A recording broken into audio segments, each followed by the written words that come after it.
Assalamualaikum warahmatullahi wabarakatuh.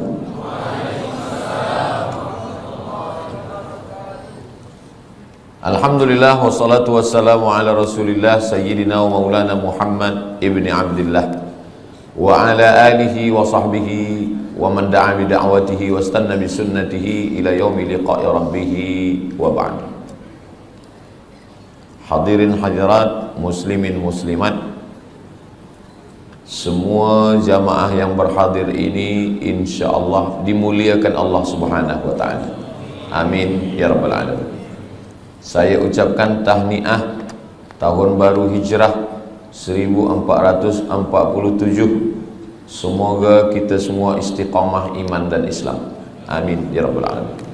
Tajuk kita pada kajian duha ini, hijrah menuju ridha Allah Subhanahu wa ta'ala.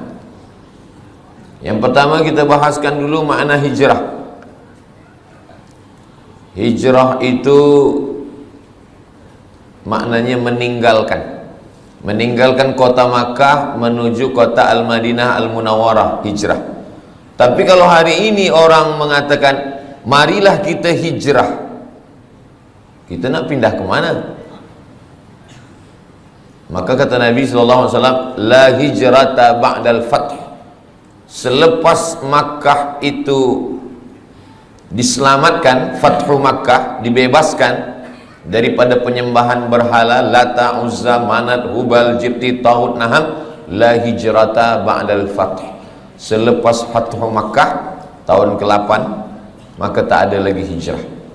Jadi kalau ada orang hari ini, marilah kita hijrah. Ya, pagi ini saya hijrah dari Kuala Besut ke Macang. Malam tadi tazkirah di Kuala Besut.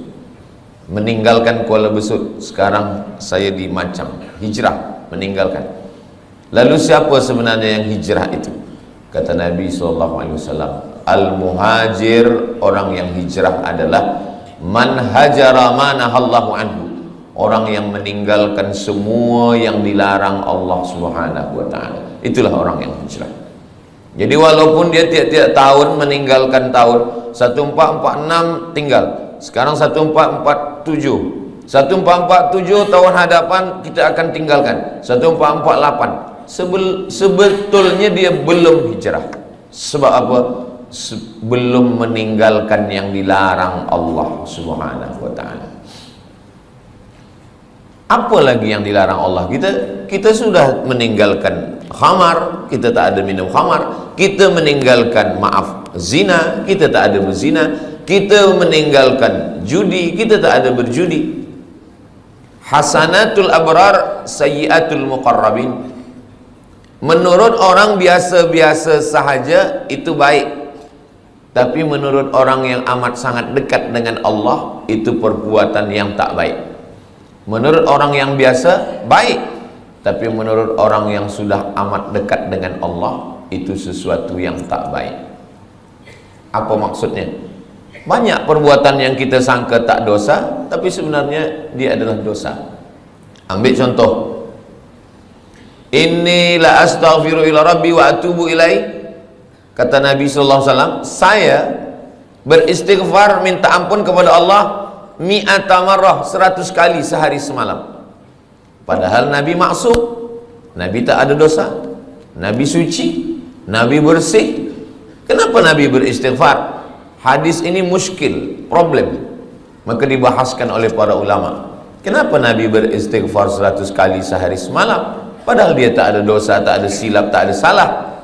Rupanya dosa Nabi bukan minum khamar, na'udzubillah, bukan syirik, na'udzubillah.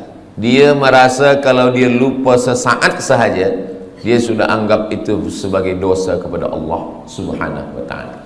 Jadi makna hijrah adalah meninggalkan sesuatu walaupun nampaknya kecil, tapi dia membuat kita jauh daripada Allah Subhanahu wa ta'ala.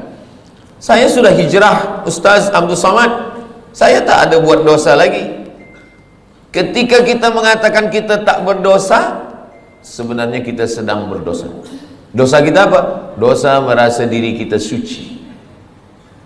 Orang yang pernah berbuat dosa, selepas itu dia bertaubat, lebih baik daripada orang yang merasa beramal lalu melihat orang lain adalah penghuni neraka.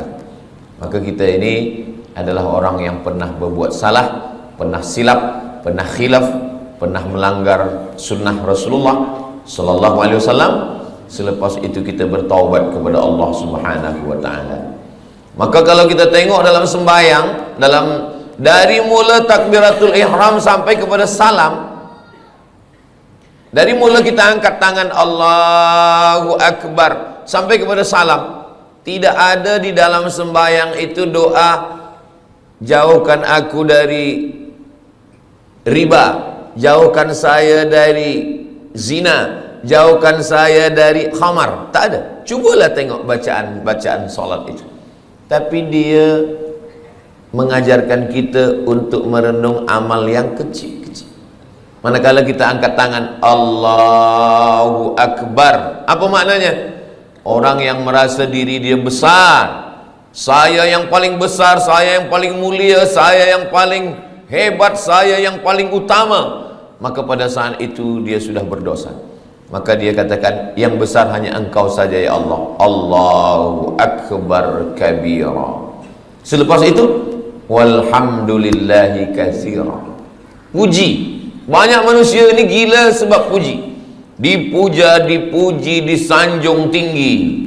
Maka saat itu kita katakan, yang memiliki segala pujian hanya Allah. Walhamdulillahi katsira. Apa dosa kita lagi? Dosa yang ketiga, merasa diri suci. Orang kalau sudah merasa diri suci, maka yang lain dia tengok kotor. Kalau dia tak berdosa, yang lain penghuni neraka. Maka saat itu kita katakan, wa subhanallahi bukratan wa asila. Tiga inilah yang mencelakakan manusia. Pertama, merasa besar. Kedua, merasa terpuji. Ketiga, merasa suci. Maka tiga ini dibersihkan dalam sembahyang. Allahu Akbar kabira, walhamdulillahi katsira, wa subhanallahi bukratan wa asila.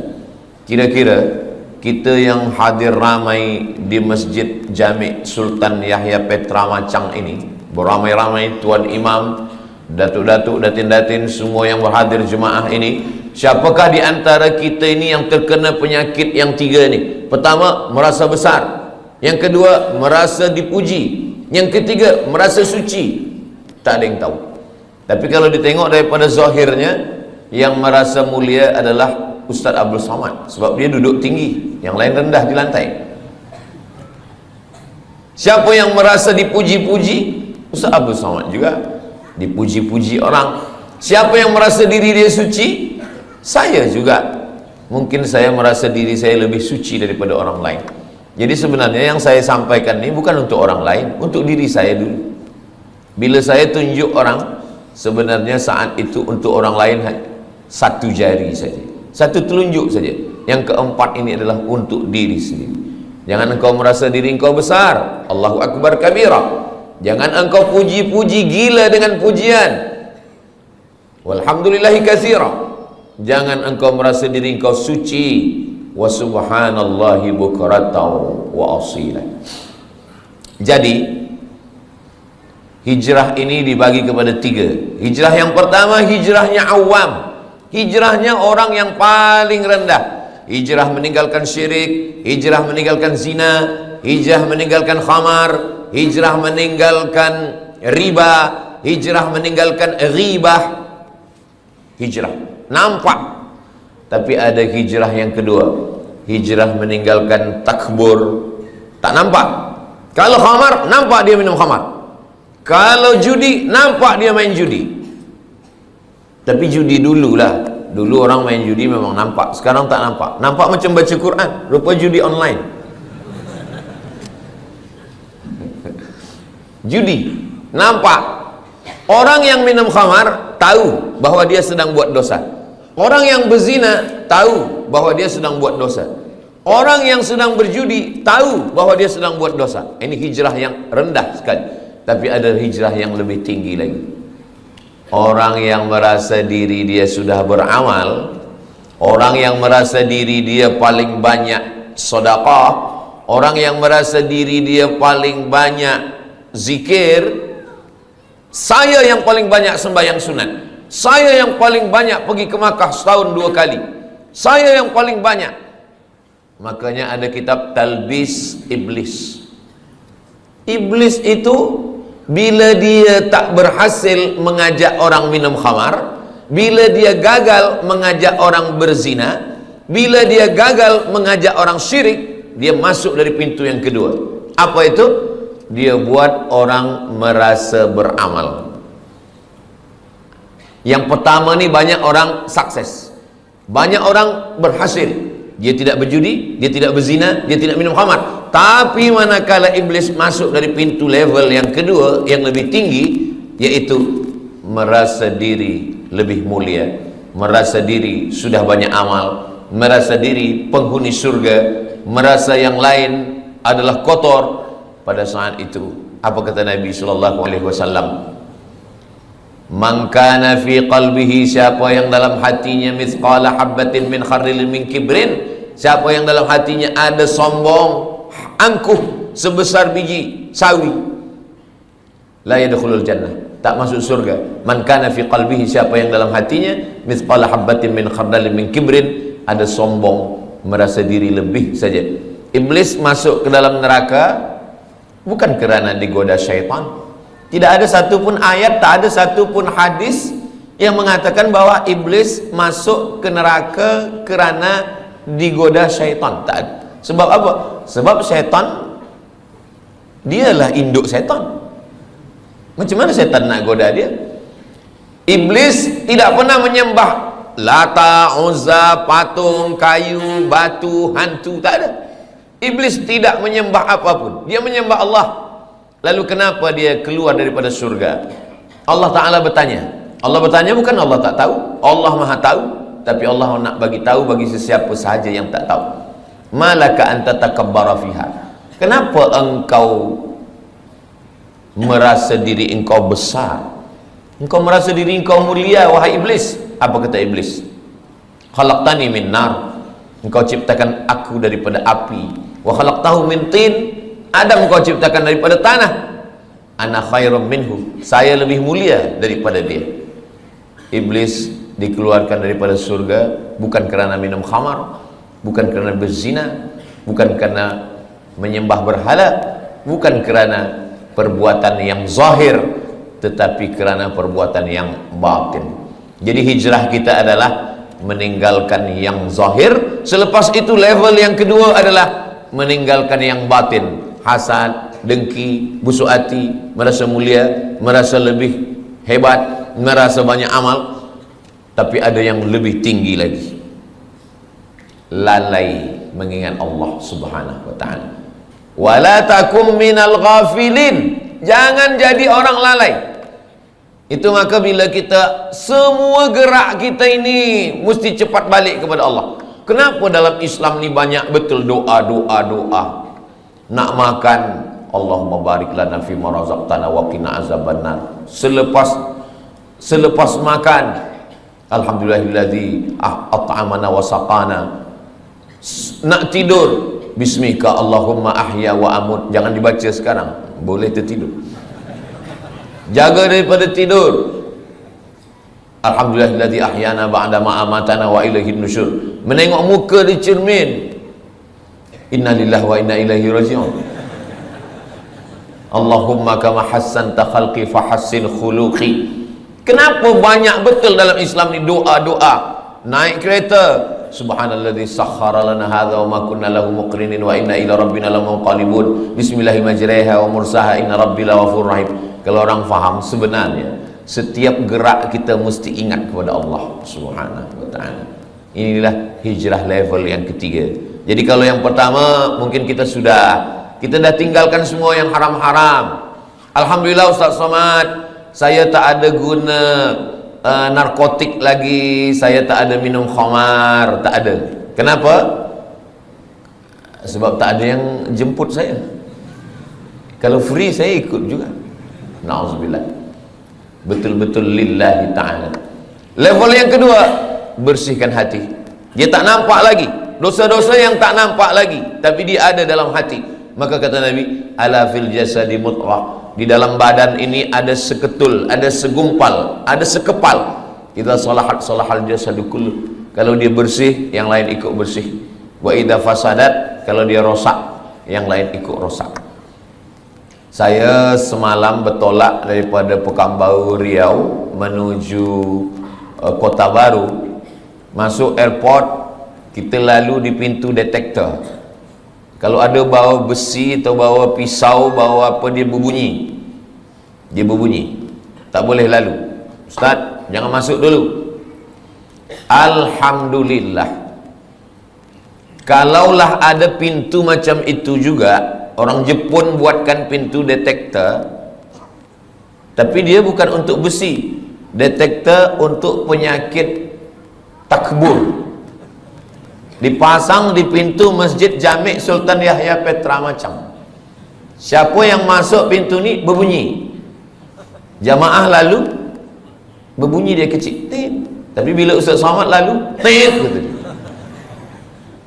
Selepas itu Ustaz Somad pula yang bercakap kepada jamaah bagi tazkirah, marilah kita bersihkan hati kita. Semua jamaah tersenyum. Hati Ustaz lebih kotor daripada hati kan?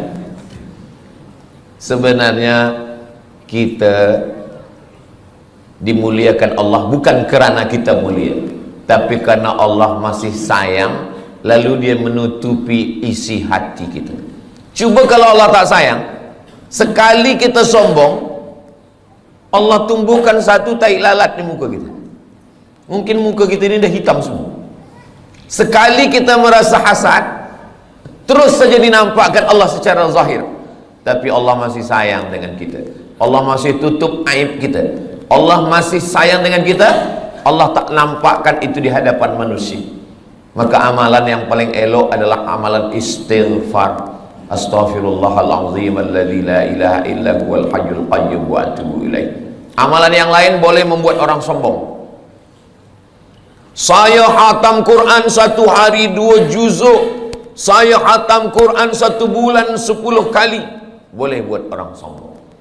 Saya profesor, boleh buat orang sombong. Tapi amalan istighfar, makanya ada orang kadang istighfar saja amalannya, astagfirullahaladzim, astagfirullah. Tapi jangan sebab tazkirah ini dibalik-balik. Saya tak ingin kaji kita ni dibalik. Selepas ini bila ada orang, maksud saya, bila selama ini memang hafaz Quran, teruslah murajaah, jangan berhenti. Jangan sebab tazkirah Ustaz Abdul Somad ni, nanti petang balik dari Masjid Jami' ni ditanya, awak tak baca Quran?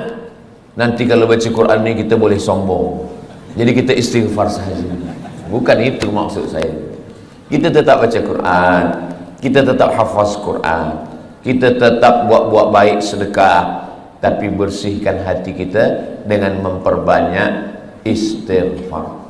Istighfar pun betul-betul dari lubuk hati yang paling dalam. Itulah makna hijrah. Astaghfirullahalazim alladzi la ilaha illa huwal hayyul qayyum wa atubu ilaih. Sebab setengah orang ada dia nak ingin supaya banyak. Sebab kata tok guru, engkau istighfar 100 kali sehari.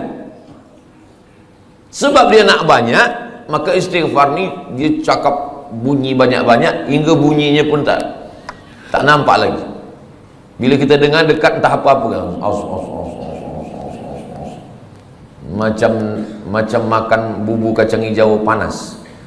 Kita tidak begitu. Kita sebab ingin banyak bukan berarti cepat, maka kita tetap pelan. Astaghfirullahalazim alladzi la ilaha illa huwal hayyul qayyum wa atubu ilaih. Apa janji Nabi sallallahu alaihi wasallam untuk orang yang banyak istighfar? Man lazimal istighfar, siapa yang membanyakkan istighfar, siapa yang melazimkan istighfar, ja'alallahu lahu min kulli dhiqin makhraja, segala kesempitannya Allah bagi makhraja, kelapangan. Wa min kulli hammin faraja, segala kesusahannya dibagi Allah kebahagiaan. Wa razaqahu min haitsu la yahtasib, diberi Allah rezeki dari jalan yang tidak disangka-sangka. Semoga kita termasuk orang yang beristighfar insyaallah. Itu janji Nabi. Janji Allah Ta'ala dalam Al-Quran untuk orang yang beristighfar ada 6. Surat Nuh ayat 10 hingga 11. Faqultu astaghfiru rabbakum, perbanyaklah beristighfar kepada Allah. innahu kana ghaffara, diampunkan Allah dosa. Yursilis samaa 'alaikum midrara, diturunkan hujan. Wa yumdidukum bi amwalin, diberikan harta, wa banin, anak. Wa yaj'al lakum jannatin, diberikan taman-taman surga. Wa yaj'al lakum anhara, diberikan sungai. Makna sungai adalah rezeki yang tak putus. Makna sungai adalah kelapangan hati. Makna sungai adalah anak yang soleh. Makna sungai adalah hati yang lapang. Begitulah Allah memberikan keutamaan istighfar. Maka setiap ingat dosa, setiap rasa kita lebih suci, setiap merasa kita lebih mulia, setiap merasa ada hasad dengki, setiap merasa, maka kita katakan astaghfirullahaladzim alladzi la ilaha illa huwal hayyul qayyum wa atubu ilaih. Kalau kita tengok nabi-nabi itu, nabi-nabi itu dia tak ada minta. Di dalam 3 kegelapan, gelap malam, gelap laut, gelap perut ikan. Dalam gelap malam 1 gelap, dalam gelap laut 2 gelap, gelap perut ikan 3 gelap. Dan dia tak ada minta, keluarkan aku dari gelap ini, terangkanlah ya Allah. Tak ada. Apa doa? Apa minta dia? La ilaha illa anta subhanaka inni kuntu minaz zalimin. Anak kita pun hafaz. Cuma kadang kita lupa. Bila lampu padam, kita pun terkejut. Padahal kita hafaz. La ilaha illa anta subhanaka inni kuntu minaz zalimin. Banyak orang menghafaz doa.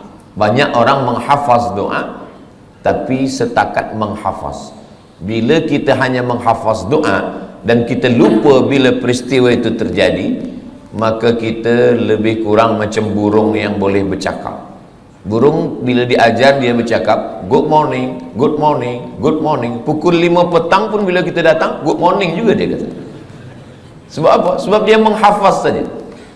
Banyak orang menghafaz doa, tapi dia tidak berdoa. Banyak orang menghafaz zikir, tapi sebenarnya dia tidak berzikir. Maka makna zikir itu adalah mulut menyebut, hati mengingat, fikiran dengan penuh kesedaran. Mulut menyebut subhanallah, alhamdulillah, la ilaha illallah, wallahu akbar, afdalu dzikri fa'lam annahu la ilaha illallah. Lalu kemudian hati mengingat. Kalau mulut menyebut berbunyi, bersuara, lidah bergerak, tapi ketika hati tak ada bunyi, tak ada suara. Makanya kalau ada seseorang diam saja, itu dia sedang mengingat. Bila kita tanya, awak ingat siapa? Bini saya. Alhamdulillah, asal jangan bini orang, na'udzubillah. Allah Subhanahu wa taala ajarkan kita ini semua supaya apa? Supaya kita hijrah. Hijrah daripada lalai kepada zikir. Hijrah daripada syirik kepada tauhid. Hijrah daripada maksiat kepada taat. Maksiatnya ada yang zahir, maksiat ada yang batin, dan maksiat ada yang paling halus sekali adalah lalai. Kenapalah Allah bagi saya sakit, Ustaz Abdul Samad? Padahal saya ni kalau sihat, saya boleh membina masjid. Kalau sihat, saya boleh menolong anak yatim. Saya ni baik kalau sihat. Tapi kenapa saya sakit? Kalau kamu sihat, kamu bersama nikmat Allah. Tapi kalau kamu sakit, kamu bersama Allah. Orang kalau sedang sihat, dia bersama nikmat Allah. Tapi kalau sedang sakit, dia sedang bersama dengan Allah. Allah ingin antara dia dengan hambanya tidak lagi ada penghalang. Nikmat pun boleh menjadi penghalang. Makanya Nabi Muhammad SAW, apa kata Allah Ta'ala? Yas'alunaka 'anil khamri wal maisir. Kalau mereka bertanya kepada engkau tentang khamar dan judi, qul, katakan ya Muhammad SAW, yas'alunaka 'anil ahillah. Kalau mereka bertanya kepada engkau tentang anak bulan, bulan hilal, bulan sabit, qul, katakan ya Muhammad SAW, yas'alunaka madza yunfiqun. Kalau mereka bertanya kepadamu tentang apa yang disedekahkan, qul, katakan ya Muhammad SAW, Tapi bila tentang zikir, wa idza sa'alaka ibadi anni, kalau hambaku bertanya kepada engkau tentang aku, tak ada Allah mengatakan katakan ya Muhammad, tidak. Tapi Allah terus saja berkata, wa idza sa'alaka ibadi anni fa inni qarib, aku dekat. Apa kata ahli tafsir? Allah ingin supaya antara kita dengan Allah tak ada sempadan, tak ada perantara, tak ada penghalang, tak ada apapun, supaya kita ingat kepada Allah. Jadi kalau kita dah buat baik, kita dah hijrah, kita dah taubat, tapi kita tetap juga dibagi Allah sakit, sebenarnya Allah ingin supaya kita sujud lebih lama, supaya kita mulut lebih banyak berzikir, supaya kita berdoa tangannya mengangkat ke atas, supaya kita melelehkan air mata. Orang kalau hidupnya senang, kenyang, tenang, biasa doa biasa-biasa saja. Tapi kalau dia sedang susah, payah, maka doanya lebih khusyuk. Orang kalau hidupnya senang, tenang, kenyang, doa biasa saja. Kadang doa pun tangan di atas kaki. Kalau ada orang berdoa tangan di atas kaki, itu sama maknanya nak bagi-bagilah, ketidak pun tak apa. Tapi kalau Nabi, cubalah tengok macam mana Nabi berdoa malam perang Badar. Nabi pada malam perang Badar, tarikh 2 hari bulan Ramadan, pada saat itu Allah 17 Ramadan, Yaumal Furqan, Yaumal Taqal Jam'an, 17 Ramadan, Nabi SAW pada tahun kedua, kena 2 hijrah, Nabi SAW mengangkat kedua tangannya. Dan ketika itu Nabi meletakkan surbannya di bahunya, datang angin kencang, jatuh. Biasa orang kalau sorbannya jatuh, dia angkat sorban dulu. Tapi Nabi tetap. Datang Sayyidina Abu Bakar Siddiq, hasbuka ya Rasulullah, cukuplah itu ya Rasulullah. Nabi tetap juga berdoa kepada Allah Subhanahu wa ta'ala. Jadi hijrah ini betul-betul kita hijrah, bukan setakat pindah dari tahun 1446, tapi kita pindah kepada tahun 1447, meninggalkan semua yang dilarang Allah Subhanahu wa ta'ala. Hijrah. Tajuk kita kajian duha ni 2. Pertama hijrah, yang kedua menuju ridha Allah. Hijrah daripada maksiat kepada taat, hijrah daripada lalai kepada zikir, hijrah daripada bakhil menuju kepada sedekah. Alhamdulillah Ustaz Somad, dulu suami saya ni orangnya bakhil, tapi selepas 1447 ini, selepas dia mengaji duha dengan Ustaz Abu Somad, sekarang dia sudah baik. Dulu semasa dia bakhil, kalau ada orang membina masjid, buat tahfiz Quran, dia bagi RM1 saja. Sekarang RM1 1 sen. Merubahlah agak banyak sikit. Nabi SAW mengatakan, yatsba'ul mayyita salasun, yang mengiringi mayat jenazah orang mati tak banyak.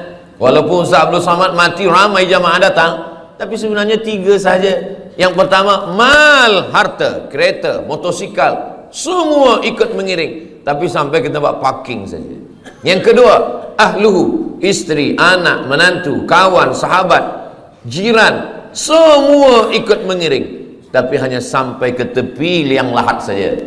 Yarji'usnani, yang 2 ni balik ke rumah. Wa yabqa wahidun, yang kekal, yang tinggal hanya 1. Wa amaluhu amal. Dan di antara amal yang banyak ini, ada haji, ada umrah, ada zikir, ada hafaz Quran, ada baca Quran. Di antara 3 amal-amal yang banyak pun, di antara amal itu, orang-orang mati itu kalau ditanya dia, wahai mayat-mayat, wahai jenazah-jenazah, wahai orang mati, maukah kamu hidup lagi? Dalam Al-Quran Allah Ta'ala bercerita khas untuk itu. Orang mati itu menjawab, laula akhartani ila ajalin qarib, ya Allah, kalau engkau bagi kami hidup lagi, bagilah kami hidup lagi ya Allah, qarib, kejap, sikit saja, 1 minit, 1 second pun boleh engkau bagi hidup kami. Kata Allah Ta'ala, kalau aku bagi kamu hidup, kamu nak buat apa? Mereka tak ada cakap kami nak buat haji, tak ada. Kami nak buat umrah, tak ada. Kami nak buat sembahyang, tak ada. Lalu Allah tanya, kamu nak buat apa kalau aku bagi hidup? fa'as-saddaqa, kami ingin bersedekah. Kami ingin bersedekah. Maka hijrah maknanya dari bakhil kepada sedekah. Mari kita lancarkan kutipan derma. Sebenarnya saya nak masukkan ini bagi tujuan sumbangan pembangunan Ma'had Tahfiz Al-Quran dan tabung pengimarahan Masjid Sultan Yahya Petra Macang. Nah, jadi nanti bila dah tegak berdiri Ma'had Tahfiz Quran, anak-anak kita menghafaz, membaca Quran pagi, petang, siang, malam, zuhur, asar, maghrib, isya, subuh, tahajud, witir, duha, mengalirlah pahalanya untuk kita semua hingga hari kiamat insyaAllah. Isikan ke jangan saya yang isi, bawakan kepada semua jamaah supaya itu akan menjadi amal jariah yang akan menjadi bekal kita nanti menghadap Allah Subhanahu wa ta'ala. Kemana duit ringgit tadi? Hilang pula. Iya, bagi masuk. Duit yang banyak, lama hidup banyak dirasa, jauh berjalan banyak ditengok. Saya dah pergi ke mana-mana tempat, belum pernah. Saya dah pergi ke Sabah, saya pergi ke Sarawak, saya pergi ke Miri, saya pergi ke Terengganu, saya ke Selangor, saya ke Johor, Kuala Lumpur. Belum pernah saya tengok orang Malaysia meninggal membawa ringgit. Ma'akalta fa'afnaita, yang dimakan busuk. Wa ma labista fa'ablaita, yang dipakai lapuk. Wa ma tasaddaqta fa'amdaita, yang disedekahkan untuk Ma'had Tahfiz Quran Masjid Jami' Sultan Yahya Petra Macang, inilah yang akan kekal abadi hingga hari kiamat nanti insyaallah. Amin ya rabbal alamin. Rumah besar yang kita tinggalkan bila kita mati, habis, diambil semua oleh ahli waris, anak kita, cucu kita, semua bertukar, sijil-sijil semua hilang. Kita pun akan menjadi sesuatu yang terlupakan, orang tak ingat lagi dengan kita. Tapi Ma'had Tahfiz ini insya-Allah semua budak-budak akan belajar membaca Quran, berzikir, belajar sembahyang. Nanti dia pula akan mengajar anak dia, isteri dia, murid-murid dia. Itulah yang boleh menolong kita di hadapan Allah. Niatkan sedekah ini untuk almarhumah mak saya, almarhum ayah saya. Jadi boleh dapat dua-dua. Kita dapat, orang-orang tua kita pun dapat. Datang sahabat Nabi namanya Sa'ad, berjumpa kepada Nabi Muhammad sallallahu alaihi wasallam. Ya Rasulullah, ummi matat, mak saya sudah meninggal dunia. Afa atasaddaqu anha? Kalau saya bersedekah, sampaikah sedekah ini kepada almarhumah mak saya? Kata Nabi sallallahu alaihi wasallam, tasaddaq, bersedekahlah. Itu dalil bahwa sedekah ini sampai. Ayu sadaqatu afdal, apa sedekah yang paling afdal? Kata Nabi, suqiya al-ma, memberi air minum. Kalau air minum saja sampai, apalagi kelas tahfiz. Kalau air minum saja sampai, apalagi gedung binaan yang tinggi, 2 aras, 3 aras, 4, budak-budak boleh belajar sembahyang. Maka insya Allah itu menjadi cahaya sesuai dengan doa kita, Allahumma ja'al kuburahum raudatan min riyadil jinan, jadikan kuburnya salah satu daripada taman-taman surga insyaallah. Amin ya rabbal alamin. Kalau saya bacakan Al-Fatihah untuk almarhumah mak saya, ayah saya, maka automatically sampai. Tapi kalau saya nak bacakan Al-Fatihah untuk orang lain, saya mesti sebutkan ila ruhi fulan bin fulan fulanah binti fulan. Itu maka bila malam tahlil kita baca ila arwahi fulan bin fulan wa fulanah binti fulan. Sebab apa? Sebab orang lain. Sebab sebenarnya tak ada hubungan nasab. Tapi sedekah, siapa dulu yang berwakaf tanah masjid ni, siapa yang membina masjid ni, saya tidak perlu menyebutkan untuk fulan bin fulan. Kenapa? Itulah beza sedekah dengan bacaan Al-Quran. Begitu juga dengan amal-amal yang sedekah ini. Semua orang yang bersedekah, membina masjid, tahfiz Quran, tanpa dia sebutkan namanya, Maka kita semua yang ada di masjid ini, dari mulai tahiyatul masjid, salat duha, subuh tadi, zuhur, asar, maghrib, isya, sampai hari kiamat, mengalirlah pahala dia. Sebenarnya kalau kita pikir-pikir, kita ini lebih lama di atas tanah atau di dalam tanah? Imam Syafi'i lahirnya di Gaza sekarang, Gaza. Mudah-mudahan Allah menolong saudara kita di Gaza. Imam Syafi'i lahir di Gaza tahun 150. Meninggalnya di Mesir, di Kahirah tahun 204. Lahir 150, meninggal 204. Jadi kalau begitu Imam Syafi'i di atas tanah ini berapa lama? 54 tahun sahaja. 54 tahun. Tak sampai umur Nabi 63 tahun. Imam Syafi'i lebih lama dia di atas tanah, hanya 54 tahun. Imam Syafi'i meninggal tahun 204. Hari ini sudah 1447. Maknanya Imam Syafi'i di dalam tanah, di alam barzah sudah lebih 1200 tahun. Tapi Imam Syafi'i amal dia tak putus.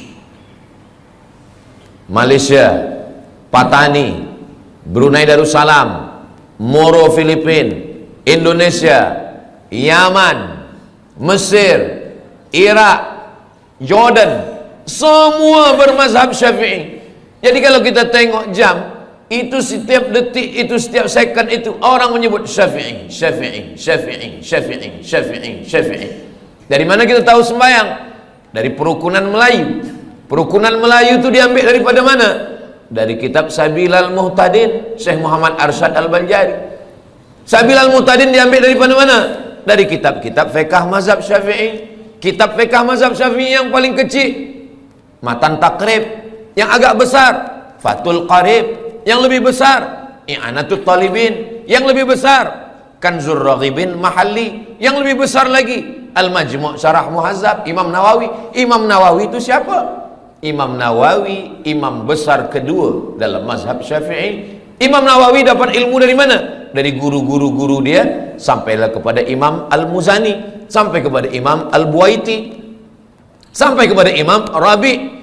Lalu kemudian Imam Buaiti, Imam Muzani, Imam Rabi ini dapat, Al-Muradi ini dapat ilmu dari mana?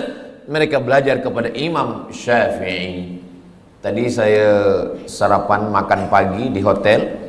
Selepas itu datang seorang, muka dia saya tengok macam Arab. Lalu dia tanya, ini orang yang ada di sini ni mazhabnya apa? Kata dia. Kata saya, ini negeri Melayu ni mazhabnya ala madhabil Imam Syafi'i. Mereka ni semuanya mazhab Syafi'i, kata saya. Oh, kata dia, rupanya dia subuh tadi sembahyang di masjid. Dia terkejut. Saya tanya, awak dari mana? Saya dari Perancis, dari Paris, kata dia. Oh, Paris ni mazhab apa agaknya? Negeri awak dari mana? Saya dari Aljazair Maghribi, Aljazair, Tunisia, Libya, Mauritania, Andalusia. Itu mazhabnya mazhab Maliki. Patutlah dia terkejut. Mungkin dia tak tahu tentang mazhab Syafi'i. Macam mana beza Maliki dengan Syafi'i ini? Mazhab Maliki, tangan dia turun lepas ke bawah.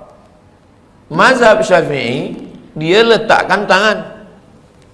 Maliki lepas ke bawah. Mazhab Maliki tak ada baca bismillah, terus saja alhamdulillah, Allahu Akbar, alhamdulillahi rabbil alamin. Oh, kalau begitu Makkah Madinah itu Maliki? Tak, itu Hambali.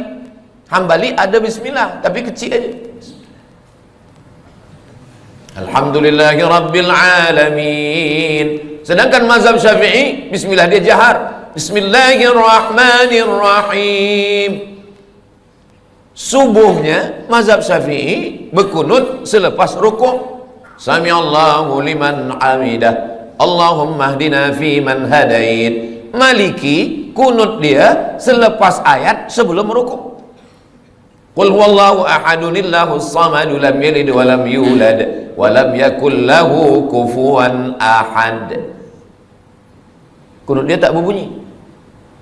Mazhab Syafi'i kunut dia setengah berbunyi, setengah sir. Mazhab Maliki kunut dia tak berbunyi semua. Mazhab Hambali tak berkunut. Kalau suami saya Ustaz Abdul Somad, dia tak berbunyi, tak berkunut dan tak sembahyang. Itu mazhab Abu Lahab lah. Saya ingin nak sampaikan, walaupun Imam Syafi'i duduk atas dunia ni 54 tahun, tapi amal dia 1200 tahun sampai hari kiamat. Orang masih tetap waqala al-Imam Syafi'i, waqala al-Imam Muhammad bin Idris Asy-Syafi'i. Kita apa yang boleh kita tinggalkan? Meninggal kita hari ini, esok orang dah lupa dengan kita. Kita hidup sekarang 3 hari kita tak isi status di FB, orang dah lupa dengan kita. Itu maka lepas program ini nanti kita status. Supaya apa? Supaya kita saling mengingatkan, watawasau bil haq watawasau bis sabr. Saya cuma nak mengingatkan bahawa imam-imam yang mulia-mulia itu mereka sudah meninggalkan amal. Kita apa yang nak kita tinggalkan? Inilah yang kita nak tinggalkan. Ma'had Tahfiz Quran Masjid Jami' Sultan Yahya Petra Macang. Kalau nanti tegaklah binaan Tahfiz Quran ini, Ustaz Abdul Somad balik ke Pekanbaru Riau. Ustaz Abdul Somad bukan orang Kelantan. Ustaz Abdul Somad duduk kat Sumatera, bukan Semenanjung, tapi pahalanya tetap sampai. Mudah-mudahan Ustaz Abdul Somad dapat juga pahalanya, insyaAllah. Dari bunyi aminnya nampaknya kurang bersetuju. Amin ya rabbal alamin. Tajuk kita kajian duha ini dua. Yang pertama hijrah, yang kedua menuju ridha Allah. Hijrah kita dah bahas, sekarang kita bahas tentang ridha Allah. Apa ridha ini? Ridha ini kata ulama, makna ridha adalah sururul qalbi bimururil qada. Itulah ridha. Sururul qalbi bimururil qada, hati merasa senang ketika takdir Allah berlaku pada diri. Itulah dia ridha.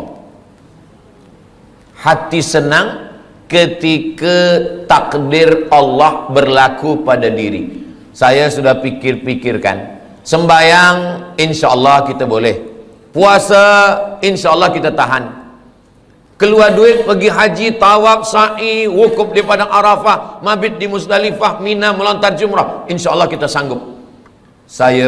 Diri saya sendiri, yang paling berat dalam ajaran Islam ini adalah ridha. Ridha inilah yang paling berat. Maka saya jarang sekali membahaskan tentang ridha, sebab ridha ini berat. Tapi bila saya sampai ke Masjid Jami' ini, saya tanya Tuan Imam, apa tajuk kita? Hijrah menuju ridha Allah. Ini mesti saya sampaikan, tak boleh tak disampaikan. Sururul qalbi bimururil qada. Petang semalam saya duduk dengan ahli keluarga yang menjadi aksiden beberapa waktu lalu, meninggal beberapa penuntut student daripada Terengganu dalam aksiden bas. Lalu kemudian saya diminta untuk menyampaikan ayat-ayat Al-Quran untuk memberikan kesabaran, ketabahan. Saya bila menyampaikan itu, yang terpikir dalam hati dan pikiran saya, Ustaz Somad suruh orang sabar, bacakan ayat, tapi yang meninggal ni anak orang lain. Macam mana kalau anak Ustaz yang kena? Mungkin kalau anak saya yang berlaku pada anak saya, ahli keluarga saya, mungkin ayat itu pun hilang, hadis-hadis itu pun terbang. Tapi itulah Allah Subhanahu wa ta'ala. Maka dia suruh ketika orang lain yang kena musibah, kita yang memberikan kesabaran. Ketika ada 2 orang perempuan, seorang perempuan ni anak dia meninggal, datanglah jiran dia mengatakan, sabar, engkau sayang pada anak engkau, Allah lebih sayang. Allah pinjamkan anak itu kepada engkau setahun 2 tahun, lepas tu dia ambil. Sabar ya, sabar. Lalu jiran dia ni pun sabar. Rupanya tak lama selepas itu anak dia pula meninggal. Menangis dia lebih kuat lagi. Rupanya kita ni paling senang adalah menasihati orang lain. Tapi bila kita yang terkena, suatu ketika Nabi lalu dikubur. Masa Nabi dilalu dikubur tu, rupanya ada seorang perempuan sedang berziarah di kubur anaknya. Kata Nabi, sabar. Sabar ya, kata Nabi. Dia marah. Apa kata dia? Alaika anni innaka lam tusab bi musibati. Pergi engkau sana. Jangan suruh saya sabar. Engkau mengatakan suruh sabar, sabar tu sebab engkau tak kena musibah macam saya. Pergi sana. Selepas itu orang bagi tahu dia, kamu tahu tak siapa yang kamu halau tadi? Tidak, itu Nabi. Oh. Lepas itu dia pun pergi jumpa Nabi SAW. Ya Rasulullah, maafkan saya. Saya tadi memang tersilap, terlupa saking susahnya hati saya. Saking kan sedihnya hati saya, anak saya meninggal, maka saya halau engkau ya Rasulullah. Kata dia, sekarang saya dah sabar ya Rasulullah. Apa kata Nabi? Innamas sabru fi sadmatil ula. Sabar itu pada pukulan yang pertama. Pada saat kita terpukul yang pertama, disitulah nampak mana yang ridha, mana yang tidak. Mudah-mudahan kita dibagikan Allah keridhaan insyaallah. Ustaz, pernahkah mengalami musibah? Ya, saya ikut exam untuk menjadi pensyarah. Dari mula bawah saya dah ikut. Dia tanya mana sijil BA. Nih, sijil BA daripada Azhar. Mana sijil master? Nih, sijil master daripada Darul Hadis Al-Hasaniyah Maghribi. Berapa tulis dulu tesis? Nih, saya tulis Rijalul Muwatta' was Sahihain alladzina dha'afuhumun Nasa'i fi kitabid du'afa wal matrukin jam'an wa dirasatan. Nih, selepas itu semua dah okey, selepas itu temu bual. Dia tanya, awak baru balik dari Maghribi? Ya. Nak jadi pensyarah? Ya. Dah berapa lama mengajar? Belum ada, sebab baru balik lagi. Tinggal berdua saja. Yang akan menjadi pensyarah ni seorang saja, dan kami berdua. Saya berharap, ya Allah, sayalah jadi pensyarah ni, ya Allah, tolonglah ya Allah. Kalau saya jadi pensyarah ni, saya nak tolong mak saya nak senangkan dia, saya nak bawa dia ke Mekah, saya nak balas budi baik dia, tolonglah ya Allah. Rupanya takdir berkata lain. Kawan saya kirim, masa itu belum ada WhatsApp lagi, kirim SMS, Abdul Somad, engkau tidak lolos menjadi pensyarah. Saya turun, rasa-rasa tanah tu lembut macam dodol, rasa-rasa tanah tu macam berlumpur, lunak dipijat. Begitulah rupanya. Jadi saya pun menyampaikan sururul qalbi bimururil qadha, ini kata ulama, bukan kata saya. Kalau kata saya, memang berat menjalani ridha, menerima takdir Allah SWT. Seorang pemuda datang, saya dah doakan lama supaya berjodoh menikah dengan dia dalam tahajud saya, ya Allah. Tiba-tiba saja datang jemputan, barakallahu lakuma wa baraka alaikuma wa jama'a bainakuma fi khair. Macam mana ni Ustaz Abdul Somad? Tentu saya nak kuatkan hati dia. Kuatkan hati kamu. Bunga bukan setangkai, kumbang bukan seekor. Patah tumbuh hilang berganti, hilang satu tumbuh seribu. Oh, dia boleh kuat. Saya kuat Ustaz. Tiba balik di rumah, meleleh air mata, hancur berkeping. Saya nasihatkan kepada pemuda-pemuda belia-belia, maka lapangkan hati, pandang jauh dunia. Dunia ini, jangan menjadi pemuda belia berkata engkaulah perempuan satu-satunya. Itu bohong, dusta. Begitu banyak perempuan. Saya saja, saya yang udah tua macam ini, yang umur sudah 48 tahun, lahir 18 hari bulan Mei 1977, udah tua, kurus, hitam. Cubalah tengok di komen-komen Instagram, di YouTube tuh, masih ada orang tulis, Ustaz Abdul Somad, jadikan saya yang kedua ya.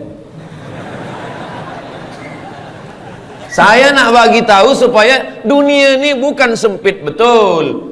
Dunia ini sebenarnya lapang. Lalu yang membuat dunia ini sempit siapa? Kita sendirilah yang membuat dunia ini sempit. Dunia ini adalah apa yang ada dalam fikiran kita.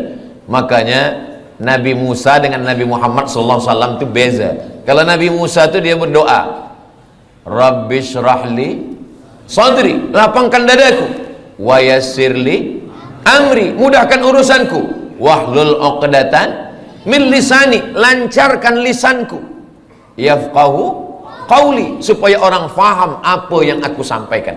Tapi Sayyidina Muhammad sallallahu alaihi wasallam, dia belum berdoa Allah dah bagi. Apa kata Allah? Alam nashrah laka sadrak. Sudah aku lapangkan dadamu. Maka saya dua-dua ini saya pakai. Rabbi syrah li sadri wa yassir li amri wahlul 'uqdatam min lisani yafqahu qawli. Tapi yang untuk Nabi Muhammad pun saya baca juga. Alam nashrah laka sadrak wa wada'na 'anka wizrak alladhi anqadha dhahrak wa rafa'na laka dhikrak. Dua kali Allah ulang. Fa inna ma'al usri yusra. Sekali lagi. Inna ma'al usri yusra. Kenapa diulang dua kali? Kata ahli tafsir, at-tikrar lit-taukid. At-tikrar diulang-ulang itu lit-taukid, untuk menekankan makna. Esok kabar-kabarnya Ustaz Somad datang ke Masjid Jami' Sultan Yahya Petra Macang. Betul. Tapi dia ragu, dia tanya lagi. Betul kah Ustaz Somad? Betul, betul, betul.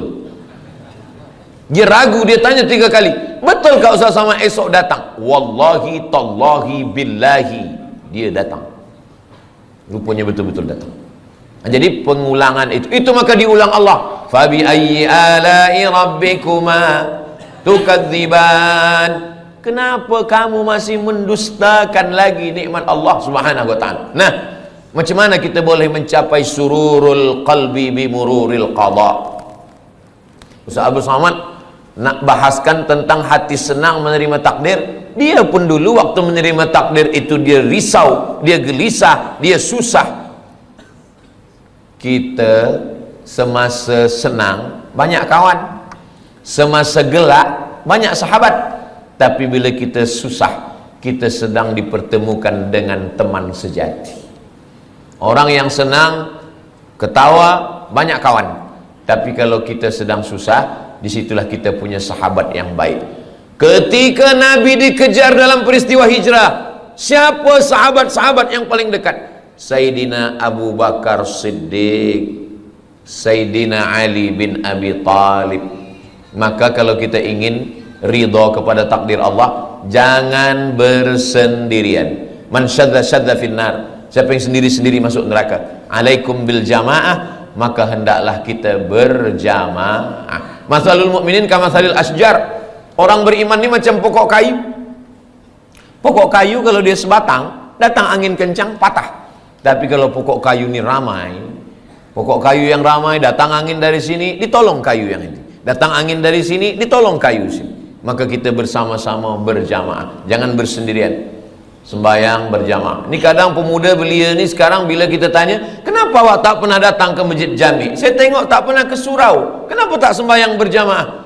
Saya nak jaga hati saya supaya jangan riak. Ini kerja setan. Kata setan, awak jangan sembahyang ke masjid.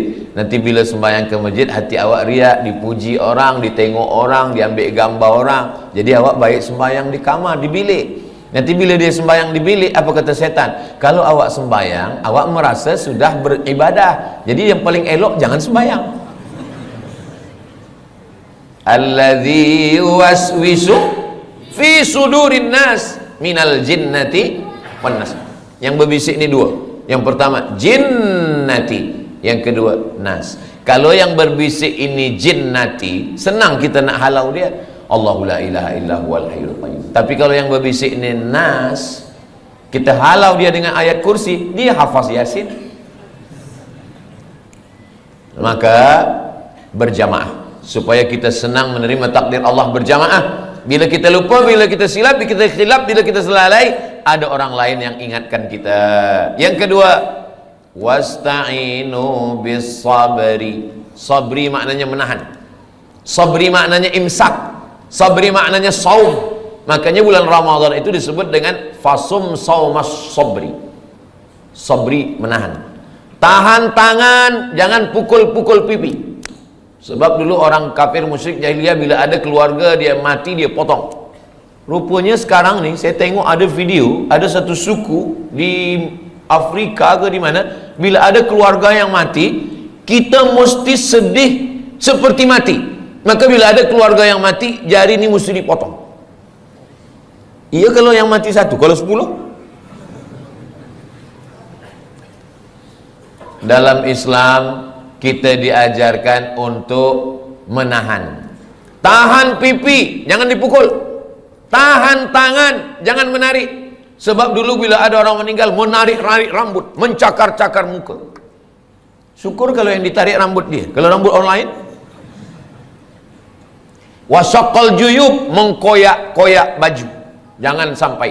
Maka kita tahan tangan.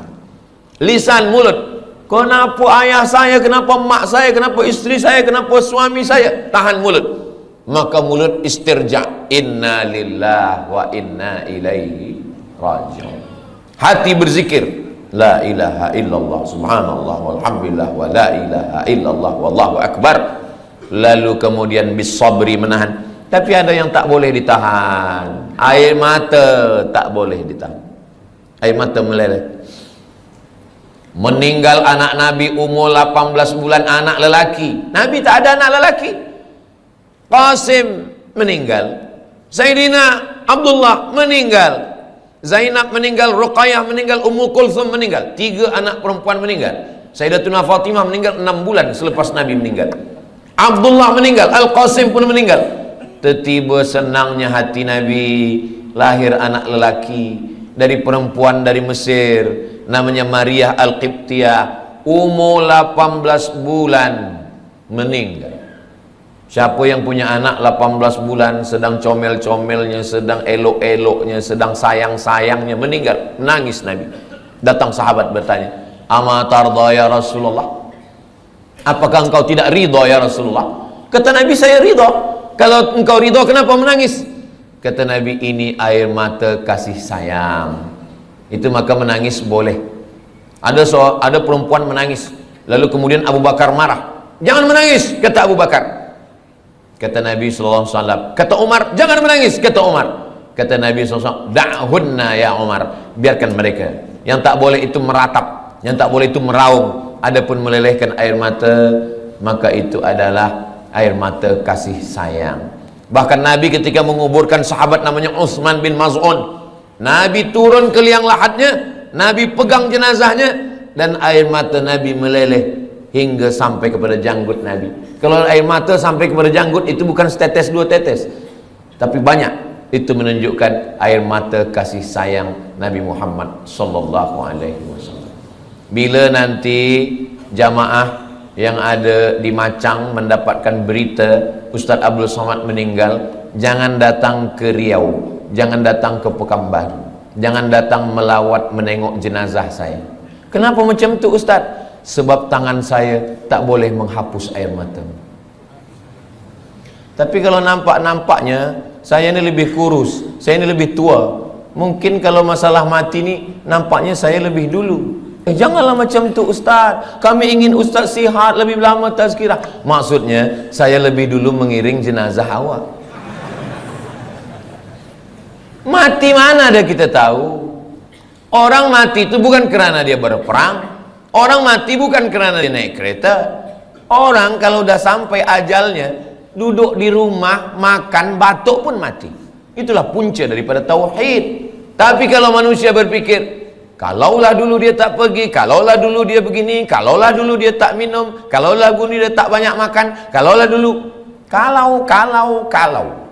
Itulah yang merosakkan fikiran manusia. Satu kalau akan disusul oleh, kalaulah dulu dia tak banyak minum gula, kalaulah dulu dia tak makan kambing, kalaulah dulu dia tak makan roti, kalaulah dulu dia tidak. Padahal yang tak makan pun mati juga. Maka sebenarnya kulu, makanlah, wasrabu, minumlah, wala tusrifu, jangan mubazir, jangan melampau, jangan berlebih-lebihan. La ta'tadu, jangan melampau. Innallaha la yuhibbul mu'tadin. Allah tak suka pada orang yang melampau. Lalu kemudian bagaimana cara supaya kita ni boleh ridha? Nanti sampai masanya kita semua akan disila masuk ke dalam syurga Allah. Apa kata malaikat? Apa kata Allah? Wasiqal ladzina taqaw rabbahum ilal jannati zumara. Mereka semuanya akan dibawa masuk ke dalam surga. Begitu mereka sampai di surga, apa kata malaikat? Salamun qawlam mir rabbir rahim. Apa kata malaikat? Salamun alaikum, selamat, tahniah, tibatum, kamu sudah berbuat baik, fadkhuluha khalidin, masuklah kamu ke dalam surga khalidin, kekal selamanya, tak keluar lagi daripada surga. Mudah-mudahan kita semua masuk surga insyaallah. Selepas kita masuk surga semua, Allah bertanya, madza turidun, wahai orang yang sudah masuk surga, madza turidun, kamu nak apa lagi? Apa yang kamu nak? Semua dah ada, semua sudah ada di surga. Tapi kemudian mereka berkata, kami nak satu ya Allah, yang belum ada satu. Semua dah ada, makanan semua dah ada, tapi ada satu yang kami belum dapat. Apa dia? Ridhamu. Kata Allah, yang dapat ridhaku hanya orang yang ridha menerima takdir. Itulah kenapa kita selalu berdoa masa kita tawaf, subhanallah walhamdulillah wa la ilaha illallah wallahu akbar. Begitu kita sampai pada rukun yamani, menuju kepada Hajar Aswad, doa kita berubah, Rabbana atina fid dunya hasanah wa fil akhirati hasanah wa qina adzabannar. Selepas itu kita tambah, Allahumma inna nas'aluka ridhaka wal jannah. Jangan minta surga. Kenapa? Sebab semua umat Nabi Muhammad SAW masuk surga, tapi mintalah ridha. Masuk surga belum tentu dapat ridha, tapi kalau dapat ridha pasti dapat surga. Wala saufa yu'tika rabbuka. Mudah-mudahan yang menyampaikan, yang mendengar, semuanya mendapatkan ridha dan mendapatkan surga Allah Subhanahu wa taala. Itulah tajuk yang saya sampaikan pagi ini. Kajian duha kita adalah hijrah menuju ridha Allah Subhanahu wa taala. Tadi saya sampaikan pukul 9, sekarang sudah pukul 10, 60 menit. Itu biasa tazkirah Ustaz Abdul Somad, tak lebih tak kurang. Mudah-mudahan apa yang saya sampaikan ini menjadi amal jariah buat kita semua. Kita sampaikan kepada kawan, sahabat, jamaah semua, dan kita semuanya hijrah, dan kita semuanya mendapatkan ridha Allah Subhanahu wa taala. Amin ya rabbal alamin. Banyak cakap saya, kata-kata yang tak berkenan di hati, menyinggung perasaan. Saya Al-Faqir Abdul Somad, hamba Allah yang dhaif. Mohon maaf atas segala silap, khilaf dan salah. Terima kasih segala perhatian. Saya tutup dengan pantun penutup, menangkap puyuh di Bukit Selasih. Thank you dan terima kasih. Wassalamualaikum warahmatullahi wabarakatuh.